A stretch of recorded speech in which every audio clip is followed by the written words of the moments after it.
আমরা বলেছি পরিবারের যিনি কর্ত্রী প্রধান মহিলা তার হাতে একটা ফ্যামিলি কার্ড দেব। এই ফ্যামিলি কার্ড অবশ্যই যারা দরিদ্র পরিবার তাদের কাছেই দেয়া হবে।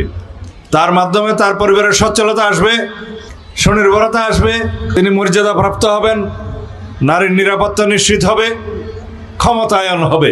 এটা আমাদের সরাসরি কর্মসূচি।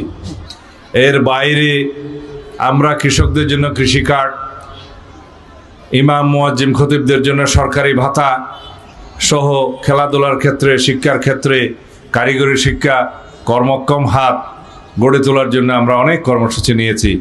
এর মধ্য দিয়ে আমাদের বক্তব্য হচ্ছে বিএনপির নীতি আছে, আদর্শ আছে, কর্মসূচি আছে, পরিকল্পনা আছে, প্রতিশ্রুতি আছে এবং সেগুলো আমরা বাস্তবায়ন করব ইনশাআল্লাহ। অপরপক্ষে যারা জনগণকে বিভ্রান্ত করছে তাদের আমরা কোনো পরিকল্পনাই দেখি না, দেশ গড়ার কোনো নীতি দেখি না।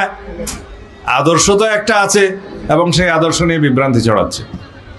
শিয়া বাটার ও ভিটামিনে সমৃদ্ধ লিলি বিউটি সোপ, তারুণ্যময় উজ্জ্বল ত্বকের জন্য। রিমার্ক